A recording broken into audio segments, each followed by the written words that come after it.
Alors si ton PC actuel est à la ramasse et que tu souhaites acquérir un nouveau PC pour pouvoir fluidifier la phase de montage vidéo, cette vidéo elle est faite pour toi. Donc j'avais auparavant un PC portable assez basique, je l'avais payé à l'époque il y a à peu près 2-3 ans de ça, à peu près 600 euros. Sauf que je me suis rendu compte que les montages étaient extrêmement saccadés, d'accord. C'était super lent, ça mettait énormément de temps. Donc pour une simple vidéo, je mettais à monter avec quelques effets assez basiques, je mettais environ 1 heure et demie, donc je trouvais ça énorme. Donc c'est pour ça que j'ai décidé d'acheter un nouveau PC. Et donc avant de pouvoir acheter ce nouveau PC, je me suis pas mal informé. Et dans cette vidéo, je vais partager avec toi 4 points que tu dois absolument prendre en compte lors de l'achat de ton futur PC dédié au montage vidéo. Le premier composant qui a une importance fondamentale, ça va être la RAM, la mémoire vive. Et ça va avoir une importance fondamentale pour un PC dédié au montage vidéo parce que finalement, ça va permettre à ton PC de pouvoir rapidement accéder aux différents éléments dont il a besoin et ça va vraiment épauler le processeur dans toutes les tâches de montage. Pour simplifier, plus tu as de RAM et mieux c'est. Donc aujourd'hui, je recommande pour un PC dédié au montage vidéo de partir plutôt sur 16 Go de RAM.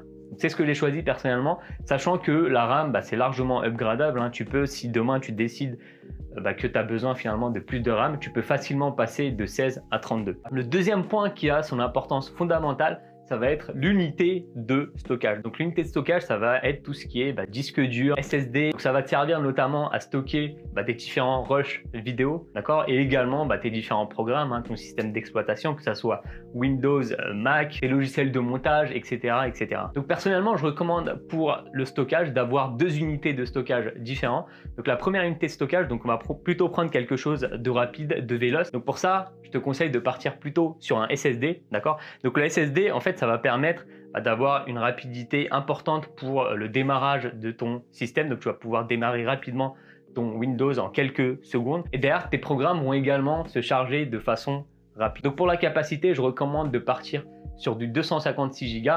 Et si tu veux être vraiment tranquille, donc tu n'as pas envie de te prendre la tête, donc est-ce que ce programme, je le mets plutôt sur le SSD ou les disques durs, je te conseille de partir sur une plus grosse capacité de 512 Go. C'est personnellement ce que j'ai fait parce que mon ordinateur, je vais l'utiliser pour plusieurs utilisations. Donc non seulement il y aura le logiciel de montage, plein d'autres logiciels, mais aussi peut-être quelques jeux vidéo de façon occasionnelle. Donc je me suis dit que j'allais être plus à l'aise en partant sur 500 Go de SSD. Et la deuxième unité de stockage que je te recommande, c'est un simple disque dur, d'accord. Un simple disque dur, c'est là où tu vas stocker en fait tes différents fichiers. Et comme on le sait, quand on fait pas mal de création de contenu, donc les vidéos, ça prend rapidement de la place, les rushs vidéo. C'est pour ça que je te recommande de partir sur un disque dur qui ait une capacité suffisante. Donc personnellement, je suis parti sur 2 Tera de disque dur. Je te recommande de faire de même, voire plus. Enfin, ça va dépendre vraiment de tes besoins. Donc personnellement, je filme en Full HD à 60 images par seconde et ça blinde rapidement mon disque dur. Donc vraiment, c'est un élément à ne pas négliger. Donc pars sur un disque dur de capacité suffisante. Le troisième point qui va être très important pour un PC dédié au montage vidéo,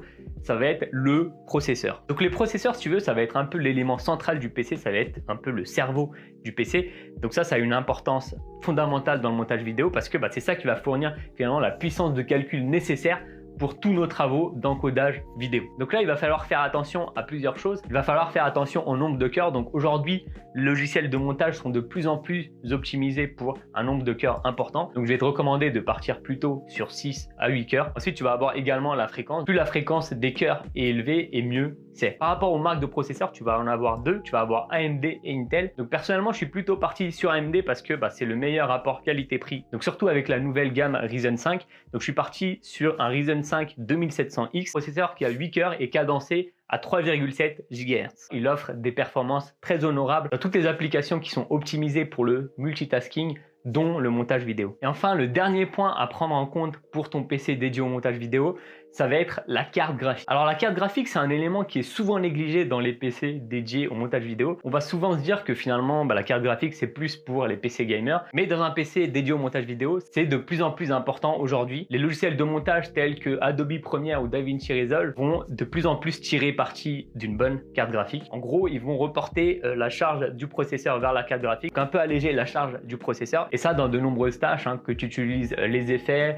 la colorimétrie, etc., etc. Donc ça peut vraiment fluidifier le processus de montage. Donc par rapport aux cartes graphiques, tu vas avoir 2 fabricants, tu vas avoir Nvidia et AMD. Alors pour la gamme de cartes graphiques, ça va vraiment dépendre des logiciels. Certains logiciels vont tirer plus parti de la carte graphique que le processeur. Donc c'est notamment le cas de David Chirizal, qui va plus tirer sur la carte graphique que Adobe Premiere. Donc je recommande au minimum de partir sur une carte graphique milieu de gamme, d'accord, du type 1660 Super chez Nvidia ou alors la 5500 XT chez AMD. Alors maintenant, la question fatidique, la question du budget, donc combien il faut dépenser pour un bon PC pour le montage vidéo. Donc là, on a vu les différentes pièces. Donc maintenant, par rapport au budget, alors ce qui est bien, en fait, l'avantage qu'on a finalement avec un PC fixe, c'est que ça va coûter beaucoup moins cher qu'un PC portable. Donc ça va coûter presque 3 fois moins cher qu'un PC équivalent portable. Donc, derrière, il y a aussi le fait que le PC fixe est upgradable. Donc si demain tu sens que ton PC commence à faiblir, tu commences à avoir des performances un peu moins bonnes qu'avant, tu peux largement changer les pièces que tu veux pour repartir de bon pied. Donc personnellement, je recommanderais de mettre autour de 1000 € pour un bon PC pour le montage vidéo. Et c'est un PC qui va durer, qui va littéralement changer ta vie dans le processus de montage vidéo. Tu auras un énorme gain de temps, tu auras aussi beaucoup plus de tranquillité. Donc personnellement, j'ai investi un peu plus de 1000 € il y a à peu près 2 mois. Donc comme je te disais, pour remplacer mon PC portable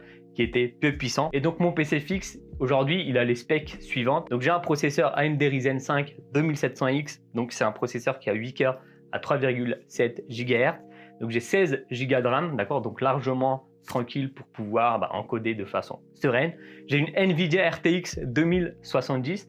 Donc ça, c'est une carte graphique qui est un peu haut de gamme, d'accord, par rapport aux besoins en encodage vidéo. Mais comme je joue à côté de façon occasionnelle et aussi comme je vois sur le long terme, je me suis dit que c'était intéressant d'investir dans une très bonne carte graphique. Et donc tu peux également le faire si ton but c'est également d'avoir un PC puissant qui puisse durer sur le long terme. Et donc avec ces différentes caractéristiques, on se retrouve au final avec un PC qui est largement mieux qu'un Mac à 3000 boules. Et surtout que c'est beaucoup plus confortable, hein. J'ai un énorme écran, là j'ai un écran de 32 pouces sur lequel je peux travailler tranquillement, je peux faire mes tâches de montage vraiment sur grand écran. C'est vraiment un gain en termes de confort, que ça soit pour le montage vidéo, pour les jeux vidéo occasionnels, regarder des films, etc., etc. Donc si tu souhaites acquérir toi aussi ton PC fixe pour le montage vidéo, ce que je peux faire, c'est mettre en description des PC déjà montés, d'accord, sur Amazon. Donc comme ça, tu n'auras pas à te prendre la tête. Donc là, ça va te permettre d'avoir accès à des PC déjà montés, donc au meilleur rapport qualité-prix. Petite question pour toi en commentaire, n'hésite pas à me dire c'est quoi le PC que tu utilises actuellement pour ton montage vidéo et comment se passe ton montage vidéo, est-ce que c'est plutôt fluide ou pas fluide? J'espère que cette vidéo t'a plu. Si c'est le cas, je t'invite à la liker pour me soutenir dans mon travail. Et si tu veux encore plus de conseils pour pouvoir développer ta chaîne YouTube et ton business, j'ai créé une liste WhatsApp privée et en rejoignant cette liste, tu vas pouvoir bénéficier de 2 conseils. Donc c'est vraiment les choses sur lesquelles je me forme et que j'expérimente au jour le jour par rapport à l'algorithme YouTube. Tu trouveras le lien pour rejoindre la liste WhatsApp en description et je te dis à bientôt, plein de réussite dans tes projets. Ciao.